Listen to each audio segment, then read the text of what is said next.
Muy buenas a todos, gente. Hoy estamos aquí para grabar un vídeo dedicado a, bueno, cómo funciona una API por dentro. En este caso lo vamos a hacer con una API dedicada a Flask. Vamos a crear un servidor Flask que vaya a estar a la escucha continuamente de cualquier petición que le llegue de forma externa. Y dentro de dicho código de Flask, lo que vamos a hacer es generar un endpoint que, bueno, que es lo mismo que una API para que haga alguna función que nosotros queramos que se ejecute de cara al lado del servidor de, por ejemplo, en este caso de Java. Entonces, aquí vamos a utilizar bases de datos, en este caso PostgreSQL. Luego también vamos a utilizar un servidor Flask que va a simular la API y luego vamos a tener un login que va a estar dedicado, va a estar hecho en Java, o sea, va a estar hecho, bueno, en este caso en JSP, que contiene HTML y todo, pero tenemos un controlador que está hecho en Java. Entonces, voy a explicar a cómo se puede securizar una API y cómo funciona una API. En este caso vamos a utilizar un ejemplo de login. Este login lo que hace es que yo, por ejemplo, meto unas credenciales y esto lo que hace es validarlo dentro de Java y si, por ejemplo, es correcto, esto directamente lo envía al endpoint que está, bueno, a la API que está en Flask y ya pues la API se encarga de validarlo con la base de datos. Esto ya digo, se puede hacer desde Java con un DAO. Con un DAO directamente accedes a la base de datos, pero bueno, en este caso quería hacerlo con una API. Puede dar muchas funcionalidades como por ejemplo para recortar vídeos con IA o sea, la API en Python se puede utilizar para esto, para importar librerías que a lo mejor no están en Java o no están en otro sitio y las puedes importar en Python porque Python, ya digo, da muchísimo juego a nivel de páginas y a nivel de todo. Entonces, en este caso Flash utiliza dos carpetas por defecto si lo queremos meter con HTML, CSS, JavaScript y todo esto para darle estilo. Utilizaría, creo que era static y templates, si no recuerdo mal. Pero bueno, en este caso solo lo vamos a utilizar únicamente para generar una API. Aquí tenemos la API no securizada, o sea, la vulnerable, y luego tendríamos aquí la API que ya está securizada, que ahora ya digo, ahora lo enseñaré después. Esto lo que está pasando es que cuando recibe la consulta que nosotros le enviamos desde Java, lo que está haciendo es implementar, o sea, poner aquí como texto, o sea, perdón, como código. Bueno, en este caso sería como texto, pero a nivel de código, por ejemplo, el username y el password que le hayamos pasado. Entonces, claro, esto, aunque aquí lo esté interpretando, bueno, aunque aquí haya unas comillas como de texto, no, en realidad no lo está interpretando como texto, sino cuando yo envío a lo mejor un SQL injection, lo está interpretando como código. Y ya luego más adelante veremos cómo lo puede interpretar como texto únicamente. Entonces, claro, si ponemos por ejemplo, una vulnerabilidad como un payload de un SQL injection, lo va a interpretar como texto y no como código. Entonces, así es como no se podría bypassear un login en este caso. Entonces, bueno, aquí, ya digo, aquí está hecha la conexión a la base de datos, que sería esto, que es, bueno, una estructura típica para una conexión a base de datos. Aquí lo que estamos poniendo es el nombre de la base de datos, luego el usuario con el que va a acceder y la contraseña del usuario. Luego aquí estaría el host, que bueno, sería en este caso localhost, y el puerto por el que está escuchando, que el de por defecto es este, el de PostgreSQL. Entonces, bueno, aquí en la base de datos no, yo me he creado esta tablita así muy sencillita. Ya digo, aquí está enseñando todo el código, pues si alguno se lo quiere montar. Aquí está la tablita muy sencillita, ya digo.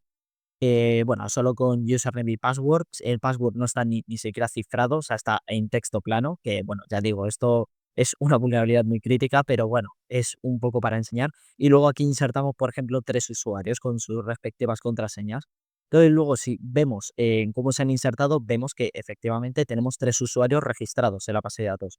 Entonces, estos 3 usuarios, si metemos cada uno el de la contraseña de cada uno, nos va a dejar loguearnos. Pero bueno, ahora vamos a ver cómo que hacerlo vulnerable. Entonces, bueno, en este caso tenemos la base de datos activa, la tenemos aquí abierta ya para que pueda acceder la API a la base de datos. Y aquí tenemos a nivel de código el login. Ya digo, este login lo que hace es, bueno, esto es una cosa típica de JSP que lo que hace es, por ejemplo, en este caso pillaría todo esto. Todo esto de esa barra a la izquierda pillaría el nombre del proyecto que hemos creado, más el localhost, el puerto y todo. Y ya lo que haya después pues lo que tú quieras poner, que en este caso, bueno, no coincide con, o sea, no tiene que ver con el web app, o sea, no tiene que ver con lo que hay del web, pero bueno, este es como este es como el punto, a ver cómo lo diría. Este es como la petición que tú envías al controlador. O sea, en el controlador directamente, bueno, ahora vamos a eso, que si no me lío. Entonces, esto es lo que te pilla lo de antes, lo que viene siendo de la web, a lo que viene siendo de detrás de todo el nombre del proyecto y todo, para que, por si acaso tú cambiaras el nombre del proyecto, lo que sea, que luego no te dé error. Y luego ya pues viene, por así decirlo, como el punto, como el endpoint del controlador, que en este caso se está haciendo por post y no por get. Entonces es un poco más seguro porque el post, la información va a nivel de petición, el get iría a nivel de URL, entonces sería, para un atacante sería más peligroso. Eh, entonces, bueno, aquí ya digo, metemos el usuario, la contraseña y ya, pum, login. Entonces, nosotros cuando hacemos login nos lleva a este controlador, que esto está hecho en Hub. Entonces, importamos las librerías correspondientes y en este caso lo hacemos como web servlet, que este es como definiendo el endpoint que va a llamarse este controlador para que nosotros le llamemos desde un JSP.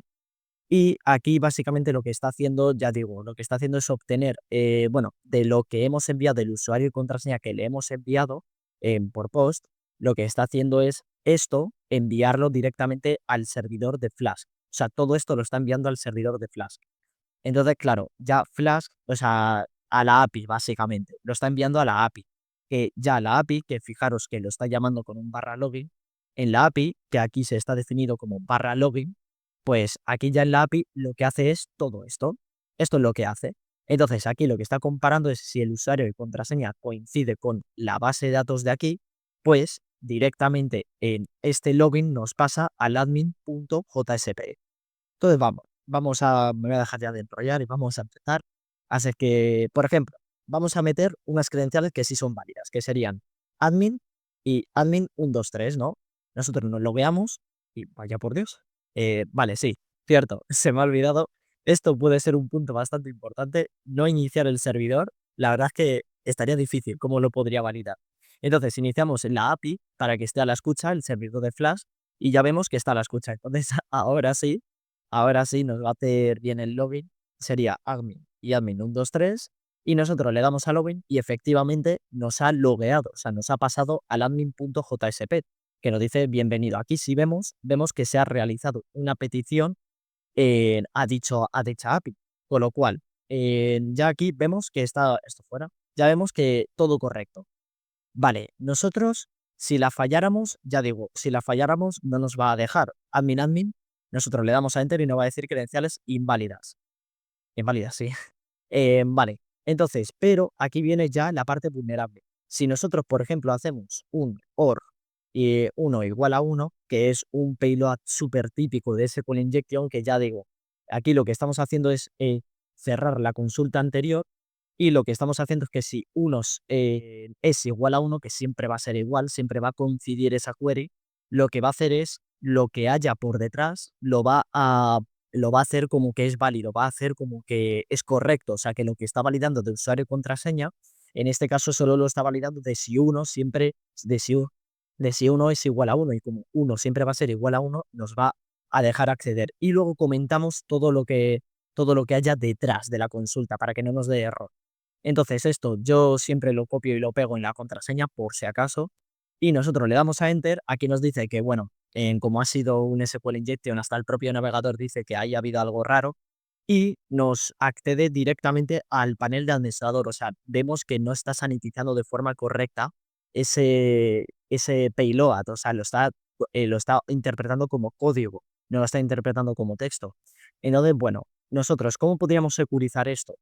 Lo que podríamos hacer sería, por ejemplo, venirnos aquí, vamos a parar esto y vamos a irnos al que sí es seguro, que en este caso es lo mismo de antes, pero en este caso estamos utilizando porcentaje S o bueno, en otros casos se puede, esto en Python, en Java se utilizaría interrogación, que es básicamente lo mismo. Aquí lo que está haciendo es interpretarlo directamente como texto, o sea, lo está interpretando directamente como lo que nos llegue directamente lo va a validar, pero lo que nos llegue como texto. O sea, que si nosotros insertamos un SQL injection, ese SQL injection no va a cerrar la anterior consulta ni nada, sino va a interpretar esa comilla como texto. Ese OR 1 igual a 1 como texto y el guión, guión, espacio, guión como texto. Entonces, claro, va a decir que ese usuario no existe y te va a decir credenciales válidas. Entonces, esto sería una buena práctica, ya veis, o sea, fijaros lo que cambia. O sea, es simplemente esto de aquí. O sea, cambia muchísimo. O sea, bueno, un error como este podría llevarte a una vulnerabilidad de un SQL injection. O sea, es solo ponerle esto y ya luego, pues bueno, que lo valide con lo que sea respectivamente en la base de datos. Entonces, vamos a iniciar esta otra API de aquí. Entonces, ahora que no hay que cambiar nada en el Java ni nada, vamos a probar a que todo nos vaya bien. Vamos a hacer un admin 1, 2, 3 y, vale, nos mete de forma correcta. Si vamos aquí, vemos que se ha realizado la petición. Vale, vamos a cerrar la sesión y ahora vamos a intentar otra vez el 1 igual a 1, or 1 en igual a 1 y vamos a comentarlo y vamos a pegarlo aquí y aquí nos va a decir que credenciales inválidas. O sea, aquí nos está diciendo que efectivamente está todo securizado, o sea, no nos está dejando. Y ya digo, pongamos lo que pongamos, no nos va a dejar porque lo está interpretando como texto. Esto lo está interpretando como algo, como un usuario. Entonces, bueno, si nosotros incluso insertáramos en la base de datos este usuario con la misma contraseña, nos dejaría loguearnos porque lo estaría interpretando como texto. Entonces, bueno, ya dicho esto, ya he explicado un poco lo que es la API, que bueno, la API es, o por así decirlo, un endpoint que es lo mismo, es un endpoint que tú haces, que tú pides a, a dicho endpoint, o sea, desde, por ejemplo, desde Java o desde cualquier otro sitio, desde una página web, se solicita a una API, en este caso, el parámetro que tenga definido dicha API con la información que tenga programada. Por ejemplo, si yo quiero registrar un usuario desde una API, yo en Flash creo una API que sea barra register, por ejemplo, y dentro de ese barra register creo un código que lo que haga sea registrar en la base de datos a un usuario y luego esto a lo mejor se lo envío a Java o al lenguaje de programación que estamos utilizando. Entonces, así es como funciona una API. Y ya digo, y securizarla sería lo suyo, porque si no, pueden pasar problemas como estos. Y sobre todo, utilizar más post que get. En algunos casos es verdad que se tiene que utilizar, es mejor utilizar get, pero en la mayoría intentar utilizar post, porque así es más complicado que pueda ser hackeado. Así que nada, hasta aquí sería el vídeo. Es un poco cortito. Ya digo, si por ejemplo queréis que enseñe a cómo crear un proyecto en Eclipse, pues para crear en este login y todo esto, podría hacer un vídeo específicamente a cómo crear todo esto. Y ya está, sé que de momento solo quería explicar esto. Y si hay bastantes comentarios, pues para que haga un vídeo de cómo explicar a cómo crear yo un proyecto Maven para alojarlo en una página web. En este caso estoy utilizando Tomcat para desplegar este servidor, Tomcat 9. Y ya está. Y si también queréis a cómo crear PGAdmin 4 y todo esto, pues decídmelo por los comentarios. Así que espero que os haya gustado, darle like, comentar, suscribiros, compartir a tus amigos y nos vemos en el siguiente vídeo. Adiós.